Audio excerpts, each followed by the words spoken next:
Good day to all our listeners and viewers who are tuning in right now. Today is another episode full of learning and fun here in School on Air. I am your teacher host, Teacher Floranie L. Sinabre from La Filipina National High School.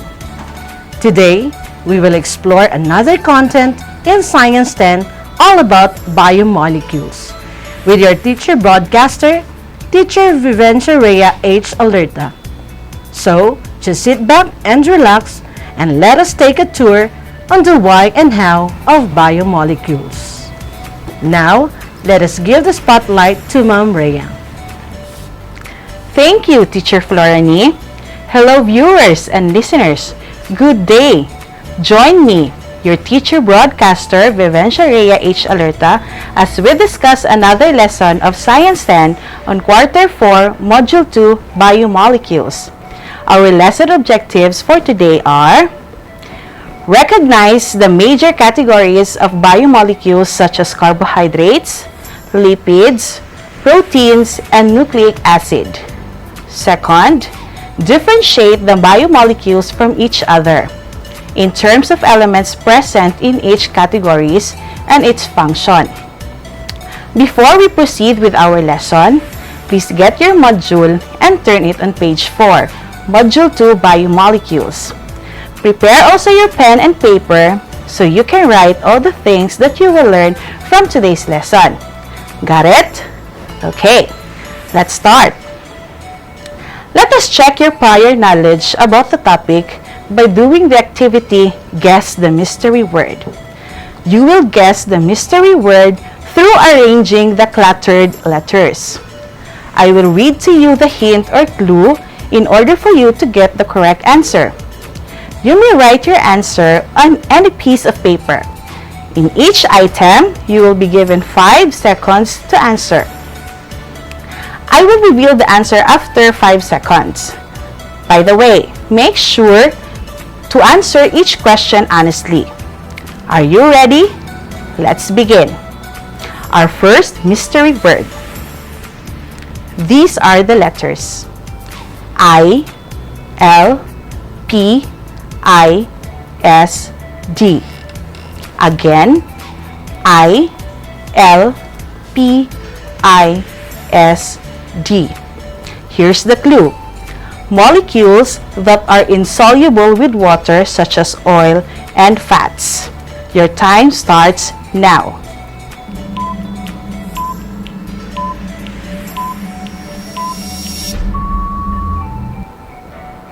Time is up.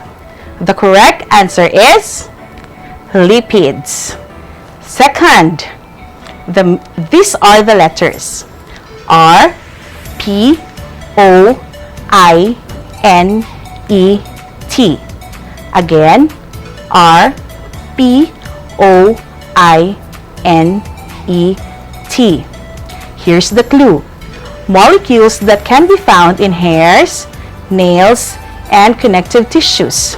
Your time starts now.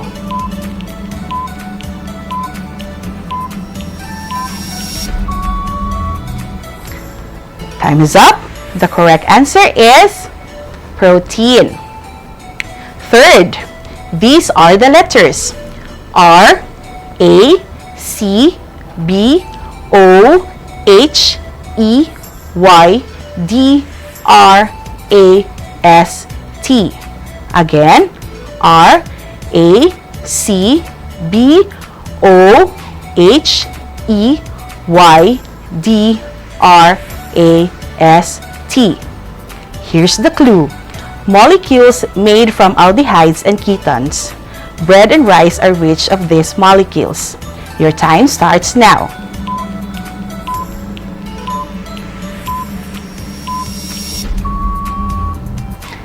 Time is up. The correct answer is carbohydrates. Did you answer all the items correctly? Very good. You have an impressive background on biomolecules. For those who find the items difficult, don't worry. This session will help you improve your learning about biomolecules. Before we proceed with our discussion, let me ask you this question. What are your favorite foods? Ako, ang favorite food nako is adobo. How about you? What is your favorite food? Think about the food you eat every day. What do you think are the molecules present in the food that we eat? Are these biomolecules beneficial to our body? What are the major categories of biomolecules? We will find out later the answers to these questions as we go on with our discussion. What is biomolecule? All living organisms are made up of a fundamental unit called the cell. The cell consists of organic and inorganic compounds. An elemental analysis of the cell shows that it is made of various elements such as carbon, hydrogen, oxygen, and etc. All carbon-containing compounds found in living organisms are termed or called as biomolecules. Most biological molecules are made from covalent combination of 6 important elements: the carbon, hydrogen, nitrogen, oxygen, phosphorus, and sulfur. Atoms found in living things are carbon, hydrogen, oxygen, and nitrogen. The 4 major categories of biomolecules are the following. We have the carbohydrates, proteins, lipids, and nucleic acid. To further recognize the 4 categories of biomolecules, let's do the activity, Where Do I Belong? At home, in your kitchen, these are the common foods that you will see. Try to classify the following foods by answering the table below. In the first column, you will write the food under category carbohydrates. Second column is the protein. Third is the lipids. And the fourth, which is the last column, will be the nucleic acid. These are the foods that you are going to classify. We have chicken meat. Then we have also the bread, oil, vegetable, apple, and butter. I will give you 10 seconds to classify the following foods. Your time starts now.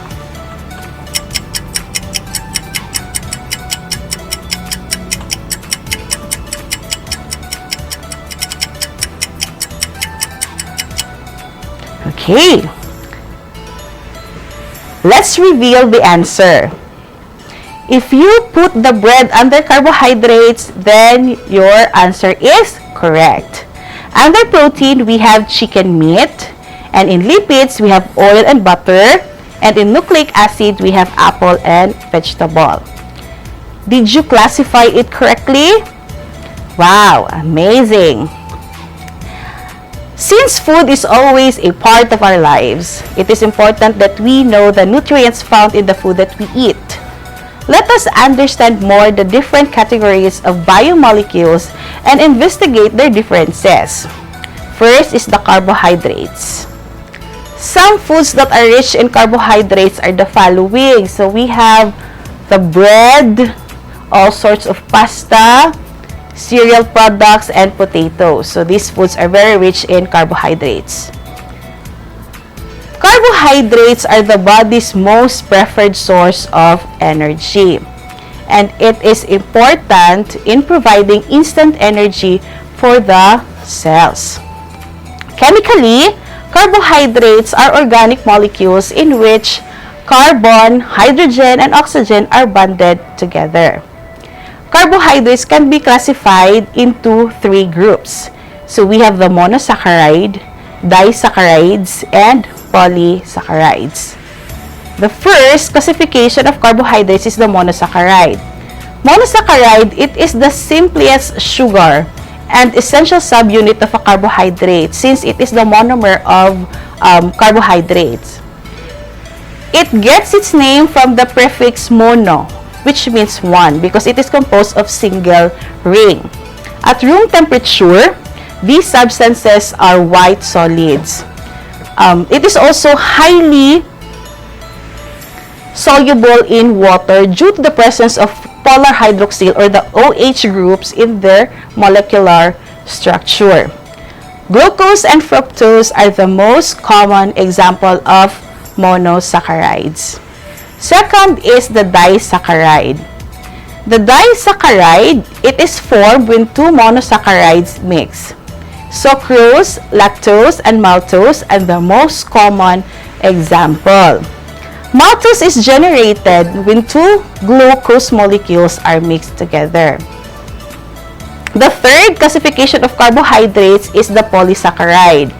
Polysaccharides are large molecules made up of several smaller units joined together.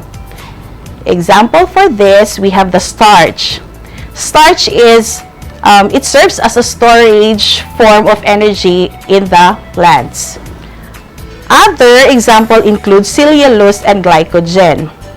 Cellulose gives structure to the plants, structural shape of the plants, and glycogen naman is a complex form of carbohydrates used by animals to store energy.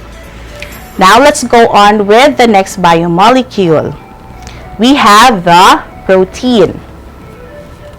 Protein are made up of elements carbon, hydrogen, oxygen, nitrogen, and sulfur. So these are the foods na very rich in protein. We have egg white, fish, and lean meats. Protein are also found in all living cells. By the way, proteins are extremely important biomolecules because it may affect the very important functions in the human body. Some of these functions include muscle repair, tissue growth, hormone regulation. Then we have also the metabolism control and illness defense. It is also building blocks in ligaments, tendons, muscles, ato ang buhok, ato ang kuko, ato ang skin, our teeth, and also our tissues and organs, and particularly our bones. Proteins need amino acid as its building block or monomer. So, kaganiha sa carbohydrates, the monomer of carbohydrates is monosaccharide. While sa protein naman, ang kanyang monomer or building block is the amino acid. Okay. 20 amino acids found in the body. Only 11 can be synthesized by the body. 9 have to be supplied by the food that we eat. So meaning kanang 9 dili na sa atong body, no, wala na siya sa atong body, but mahatag ni siya sa food nga atong ginakaon. So that's the very reason why we have to eat protein rich food to supplement yung 9 na wala sa ating body. So these 9 amino acids are called essential amino acids. Adults need to obtain 8 of them, which is the valine, isoleucine, leucine, lysine, methionine, phenylalanine, methionine, and tryptophan. The 9th amino acid is the histidine, and this is only essential for infants. The third biomolecule is the lipids. Okay. Lipids, this is another class of biomolecule that have the job of storing energy for later use. So, kung ang carbohydrates ay for immediate use, ang fats and lipids naman ay for future use. They are water-insoluble molecules that are composed of elements carbon, hydrogen, and oxygen. Fats and oils are triglycerides, and it is called triglycerides because it is a combination of glycerol and 3 fatty acids. The monomer of lipids is fatty acid. So again, kung kanina ang carbohydrates, ang monomer niya or ang building block niya ay monosaccharide, si protein naman, ang kanyang monomer or building block is the amino acid. Ang lipids naman, ang kanilang monomer or building block is the fatty acid. Okay. Oil, butter, lard, and waxes are example of these biomolecules. So, can we consider fat as good or bad? Since na-mention man nato ang fats, no? Can we consider fat as good or bad? Well, it depends. If you eat in moderation, then fats are good source of fuel in the body. So, okay lang. But, if excess na gani, therefore, it is bad. Kasi, tawag na to, any food nga you take in nga more than sa normal nga limit, it will cause harm sa imong body. So, advice lang is to take in moderation. You might as well eat in moderation. Okay. Oil are composed of primarily long hydrocarbon chains. Then, the most abundant of these lipids are yun na nga, the fats and oils. Last biomolecule is the nucleic acids. These are giant biomolecules made of monomers called nucleotide. So, again, ang nucleic acid, ang kanyang monomer is the nucleotides. Ang kanyang building block is the nucleotides. The nucleotides have three components. We have the pentose sugar or the 5-carbon sugar, then the phosphate group, and the nitrogenous base pair. So, this is the structure of nucleotide. Okay. The two main classes of nucleic acids are the DNA and RNA. DNA stands for deoxyribonucleic acid and RNA stands for ribonucleic acid. These two nucleic acid carries all biological information of a living organism. So, ito yung structure ng DNA. It is double helix, no? Double-stranded siya.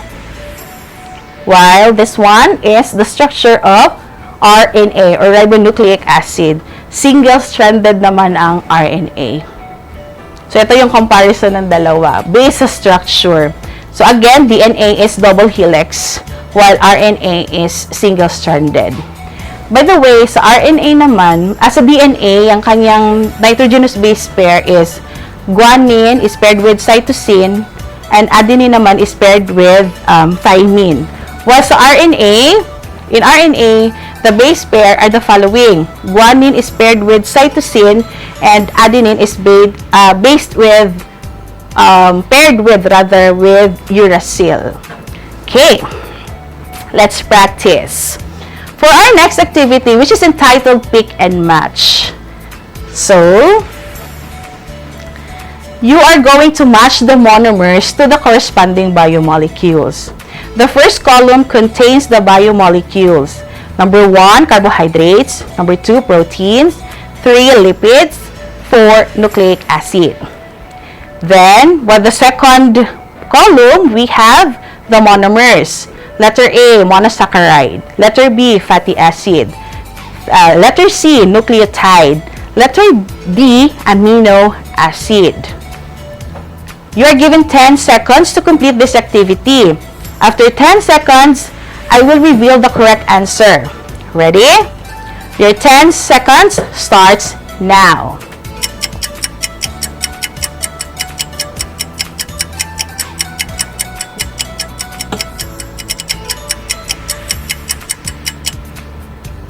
Okay, time is up. Let's check your work. Okay, the monomer for carbohydrates is monosaccharide, which is letter A. The monomer, number 2, protein. The monomer for protein, we have letter D, amino acid. The monomer for lipids, we have letter B, fatty acid. And number 4, nucleic acid. The monomer for nucleic acid, we have letter C, the nucleotide. Did you get the perfect score? Great job, students. Let's proceed to our evaluation. Instruction. Choose the letter of the correct answer. Write your answer in a piece of paper. You will be given 5 seconds to answer each question. And after 5 seconds, I will give to you the correct answer. Are you ready? Let's start. Number 1. The following are carbohydrates, except blank. A, glycogen. B, starch. C, maltose. D, lard.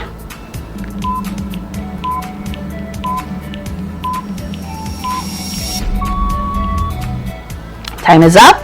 The answer is letter D, lard. Next, number 2. Carbohydrates provide energy to the body. These are usually found in blank. A, butter. B, starches. C, nucleotides. D, waxes.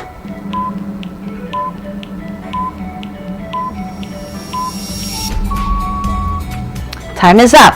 The answer is letter B, starches. Number 3. Which of the following is not a biomolecule? A, DNA and RNA. B, cellulose.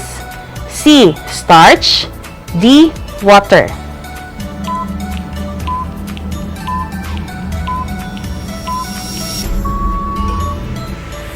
Time is up.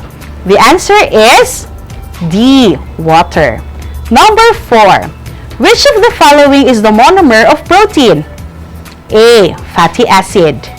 B, monosaccharide. C, amino acid. D, nucleotide.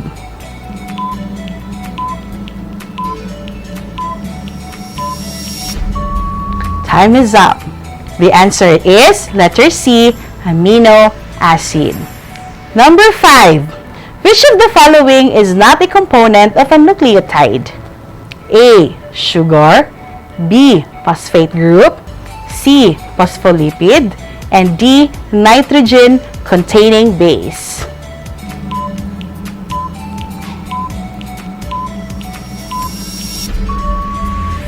Time is up. The answer is letter C, phospholipids. Did you get perfect score? Excellent! For your assignment, create a graphic organizer about biomolecules using the following key concepts. We have fatty acid, protein, lean meat, nucleic acid, carbohydrates, oil, lipids, nucleotide, monosaccharide, starch, amino acids, DNA, and RNA. Don't forget to write it in a clean sheet of paper and submit it to your advisor during output submission. Okay? And that's all for today. Thank you for listening and make sure to stay with us in our next episode only here on School on Air. Again, this is your teacher broadcaster, Teacher Vivencia Rhea, saying thank you and God bless.